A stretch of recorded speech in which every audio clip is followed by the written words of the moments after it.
Assalamualaikum warahmatullahi wabarakatuh. Saya Dewi Kuno Pangestu, mahasiswa S1 PJJ Komunikasi Universitas Cyber Asia. Saya dari KM 102.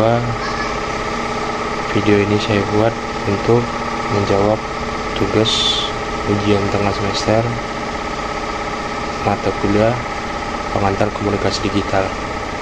Yang terhormat dosen pengampu Ibu Rosana SS, MIKOM, AMIPR, CPS. Beberapa pertanyaan tersebut. Yang pertama, jelaskan pengertian komunikasi dan berikan contohnya. Komunikasi adalah proses penyampaian pesan, informasi, atau makna dari seseorang kepada orang lain melalui media tertentu, dengan tujuan agar pasar tersebut dapat dipahami dan menimbulkan respon yang diinginkan. Contohnya yaitu, yang pertama ada dosen menjelaskan materi perkuliahan kepada mahasiswa. Yang kedua, seorang mengirim pesan WhatsApp untuk mengajak temannya berdiskusi. Yang ketiga, ada guru memberikan instruksi tugas kepada siswa di kelas. Yang kedua, jelaskan pengertian pesan non-verbal. Selanjutnya saya akan menjawab pertanyaan nomor 2A.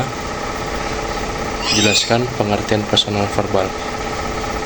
Pesan non-verbal adalah pesan yang disampaikan tanpa menggunakan kata-kata, melainkan melalui bahasa tubuh, ekspresi wajah, gerakan tangan, kontak mata, intonasi suara, atau simbol visual. Selanjutnya, pertanyaan nomor 2B. Apa fungsi pesan non-verbal dalam komunikasi?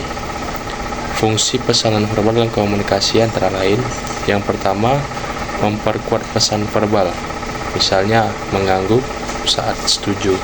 Yang kedua, mengganti pesan verbal, misalnya mengucungkan jempol sebagai tanda setuju. Yang ketiga, menunjukkan emosi atau sikap, senyum, marah, atau sedih. Yang keempat, mengatur jalannya komunikasi atau kontak mata untuk menunjukkan perhatian. Yang kelima, menunjukkan kejujuran atau ketulusan dalam berkomunikasi. Selanjutnya, pertanyaan nomor 2C. Bagaimana komunikasi nonverbal berpengaruh dalam proses pembelajaran jarak jauh atau PJJ? Dalam pembelajaran jarak jauh atau PJJ, komunikasi nonverbal tetap berperan penting meskipun terbatas.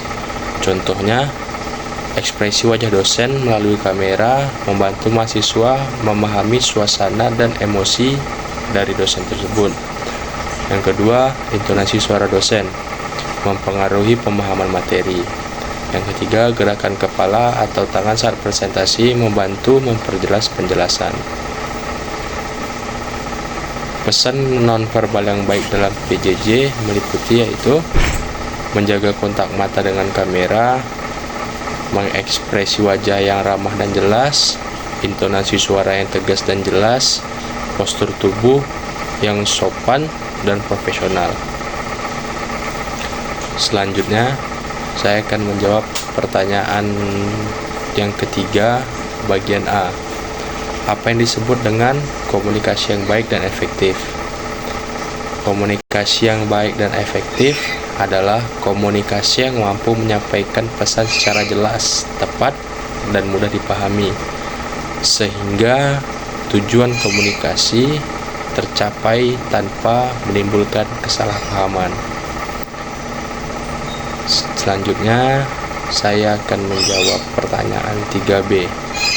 Kapan dan mengapa kita memerlukannya? Komunikasi yang baik dan efektif kita dapat memerlukannya di dalam kehidupan sehari-hari, di dalam lingkungan pendidikan, di tempat kerja, serta dalam organisasi dan masyarakat.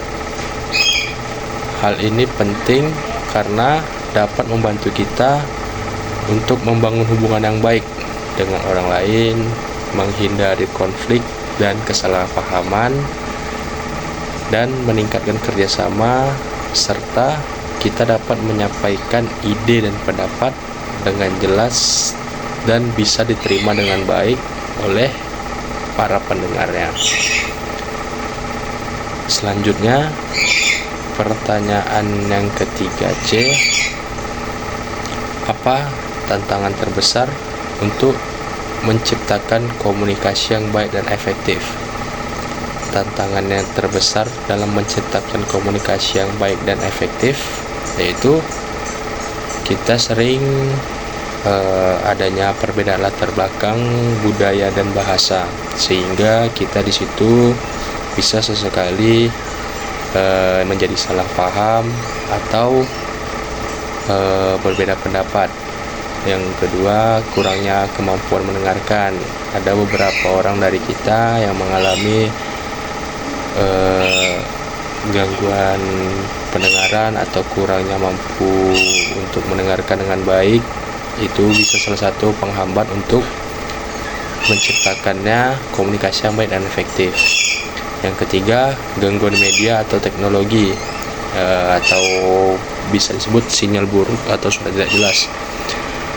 Karena pengaruh dari sinyal yang buruk, suara kita tidak jelas, sehingga para pendengar tidak dapat mendengarkan apa yang kita sampaikan dengan jelas.